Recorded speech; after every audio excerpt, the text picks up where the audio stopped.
Muy bien, con agrado pasamos a la sesión 2. En esta sesión vamos a analizar las 5 fases de todo proceso de consultoría, independientemente del ámbito temático en el que nos encontremos. Estas 5 fases estarán. Todo consultor que quiera gestionar el proceso de manera fluida debe conocer estas 5 fases y las buenas prácticas para gestionar cada una de ellas. Bueno, las 5 fases siguen un proceso lógico de inicio, desarrollo y cierre. La primera fase, por lo tanto, es el inicio de la consultoría, la configuración de la demanda, la entrada, la configuración de la relación, como decíamos, en función a la cual se define cuáles serían los requisitos de la segunda fase, que es la recolección de datos y análisis de la situación sobre la cual hay que intervenir. La tercera sería la decisión sobre los cursos de acción. La cuarta, la implementación propiamente de las intervenciones que se hayan definido como necesarias.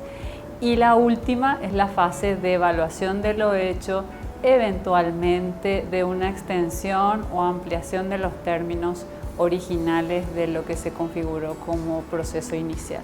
Por lo tanto, estas 5 fases siguen el recorrido de inicio, desarrollo y cierre, con sus matices y sus buenas prácticas. A continuación veremos cada una de ellas.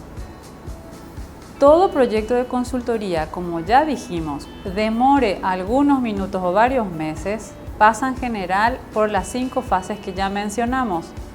Estas fases son secuenciales. Si se salta una de ellas o se piensa que fue bien tratada esta fase y no lo fue, hay que prepararse para enfrentar problemas. Una consultoría eficaz implica la competencia de ejecutar bien cada una de estas fases. En particular, en la primera fase de entrada y contrato, como señalamos, incluye la realización de la primera reunión y la investigación de cuál es el problema o la situación sobre la cual se requiere intervención. Si el consultor es la persona adecuada para trabajar con este problema y cuáles son las expectativas del cliente y cómo iniciar el trabajo. La segunda fase implica la recolección de datos y análisis. En esta fase se define quién va a participar en la definición del problema, qué métodos serán usados, qué tipo de datos deben ser recolectados y cuánto tiempo va a tomar esa recolección. La identificación de la cultura organizacional o de gestión del cliente está incluida en esta fase. En la tercera fase tenemos que ocuparnos de generar la información que sea necesaria, de dar el feedback que sea requerido y de encaminar el proceso de decisión para la acción. La recolección y el análisis de datos deben ser relatados de alguna forma.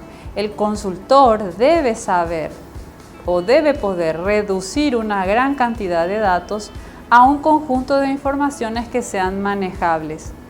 Una triste realidad es que ningún cliente quiere leer textos muy largos, por lo tanto, la concisión y la precisión serán características valoradas en los informes.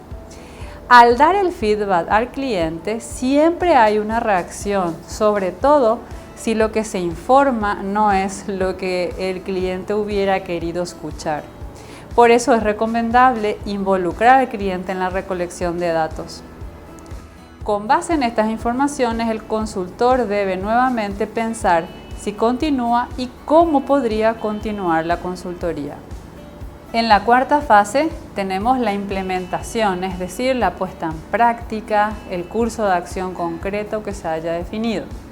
Con sumo cuidado se debe realizar la implementación de lo planificado anteriormente. Se debe considerar si el personal de línea es el que va a realizar estas acciones o será alguien distinto. Las responsabilidades deben ser claras para todos los involucrados. Las estrategias de implementación deben ser estudiadas y claramente definidas. En la quinta fase tenemos, como ya señaláramos, la evaluación, la extensión o ampliación, reciclaje o finalización del proceso de consultoría. Se comienza evaluando el evento principal, la intervención central. Enseguida se analiza si el proceso requiere un tiempo mayor del que fue inicialmente establecido o si eventualmente debería ser extendido a algún otro sector de la organización. Un panorama más claro surge luego de un periodo más largo de tiempo, cuestión que habrá que considerar para evaluar la posibilidad de extender o ampliar el proyecto. Esto puede llevar a una renovación del contrato o a la elaboración de un nuevo contrato. Básicamente, en esta fase, lo que se pone en juego es la valoración de parte del cliente de cómo fue la intervención y los resultados que produjo. En todas estas fases, en las 5 en general, es sumamente importante tener permanentemente en cuenta los propósitos que un consultor o consultora debe mantener. En primer lugar, establecer un relacionamiento de colaboración con el cliente o con el beneficiario según la denominación con la que nos sintamos más cómodos. 2, contribuir para la resolución de los problemas, es decir, ser eficiente y efectivo en la intervención que se haya encarado con el cliente, porque dependiendo de la calidad de esa intervención, tendremos la generación o no de confianza hacia el profesional. Y tercero, asegurar que se está brindando atención tanto a los factores técnicos relevantes que hayan sido identificados como también a las relaciones. Esto es sumamente importante, que los consultores, que todos tengamos siempre presente que finalmente todo proyecto de consultoría se construye o se lleva a cabo con personas. Mantener estos propósitos en mente permite desplegar 3 metas implícitas que todo consultor tiene. La primera es lograr desarrollar y sostener un proceso colaborativo con el cliente.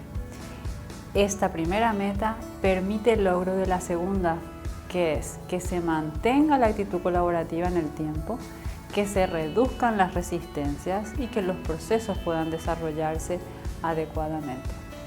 Y la tercera meta implícita es que si no se logra instalar esta relación de confianza y esta actitud colaborativa entre las partes, probablemente está en juego todo el proceso de consultoría y habrá que evaluar si se justifica continuar con el proceso. En esencia, lograr la colaboración y la participación activa del cliente es la meta principal. En función a esto, reducir las resistencias y ayudar al beneficiario de nuestros servicios que genere los mayores aprendizajes posibles y las ganancias sobre el proceso y que esto haga sostenible la relación.